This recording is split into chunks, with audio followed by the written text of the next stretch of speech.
From a teenage boy writing song lyrics about doing something even worse than the Boston bombing, to a young woman who live-streamed her drunk drive home, we take a look through the 10 stupid people arrested for dumb social media posts. Number 10. Terrorist lyrics.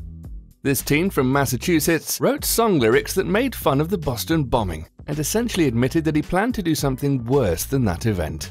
He stupidly uploaded the lyrics to the internet and was promptly contacted by local law enforcement. He spent some time in jail, but the charges were eventually dropped. Number 9. Murder scene selfie. Snapchatting a selfie with you and your victim is the perfect way to share a crime scene photo, right? 10 seconds of revelry and then the evidence disappears. Until the person on the receiving end snaps a screenshot with your username on full display, of course. Maxwell Marion Morton was charged with first-degree murder in Pennsylvania after he sent a Snapchat of himself and his victim, 16-year-old Ryan Mangan, to several people. Number 8. Periscope DUI. This very smart woman decided to periscope or live stream her drunk drive home. She admitted to her followers that she was wondering if it would be caught for a DUI, which she was. One of her followers contacted the police, who caught up with a woman who was driving with a flat tire into curbs. She wasn't arrested, but was given a year of probation as well as community service and having her license revoked for 6 months. Number 7. Airport threat. Back in May 2010, then 26-year-old Paul Chambers tweeted about his intention to blow Robin Hood Airport sky high if his upcoming flight at the British airport was late. What he didn't account for was the chance that he'd miss said flight because he'd be arrested for that tweet 2 days before his scheduled departure. Chambers fought the legal charges, which included sending an offensive or menacing message over a public telecommunications network, and lost. It cost him over $1,000 and his job at a car distribution firm. Number 6. Al-Qaeda threat. Similar to number 7 on our list, a teenage girl sent American Airlines a tweet pretending to be a girl from Afghanistan and that she was going to do something really big. The airline wasn't really impressed, which ultimately led the girl turning herself in and being charged with posting a false or alarming announcement. Number 5. Car crash tweet. A Kentucky teen learned that when one hits a car full of teenagers whilst driving under the influence, posting about it with a "lol" expression isn't very wise.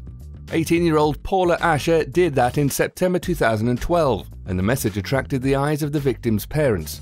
The parents went to the Woodford County judge, who ordered Asher to remove the post. She declined and was charged with contempt of court and 2 days in jail. Number 4. Fake Facebook. In 2011, David Volkert plotted to turn the tables on his ex-wife by playing along with her plot to seduce him on Facebook and get him to talk about harming her.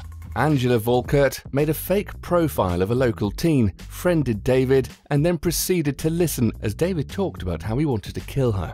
Normally this would be a criminal situation, and it was for a while, but David somehow knew that this was a complete ruse and planned ahead. He played along only to prove that Angela was trying to tamper with his life. His plan worked, but not before he spent 4 days in custody. Number 3. Assassination tweet. This clever young man decided that tweeting about assassinating President Obama several times would be a good idea. Needless to say, he was arrested and sentenced to 6 months in jail for knowingly making a threat to take the life of the president. Apparently, the young man said, "You can't do this to me, it was a joke." Police responded by, "Yes, we can." Number 2. Murder threat tweet. Lots of people were upset when George Zimmerman was found not guilty of the murder of 17-year-old Trayvon Martin in July 2013. Just one, however, went to Twitter to threaten mass murder because of it. 15-year-old Mark posted, "If Zimmerman leaves free, I'ma shoot everyone in Zion, causing a mass homicide, and I'll get away with it, just like Zimmerman." Though it was quickly deleted, police got wind of the threat and pulled Mark into the station for questioning. Number 1. Sick Facebook post. Matthew Woods, a British teen, had the brilliance to post jokes on Facebook stating, "I woke up this morning in the back of a transit van with 2 beautiful little girls. I found April in a hopeless place." And, who in their right mind would abduct a ginger kid? Now, out of context, these might not seem something that would land him behind bars, but considering there were 2 little girls missing at the time, a highly covered story by the news media, no one was laughing at his comments. Matthew spent 3 months behind bars for the Facebook post.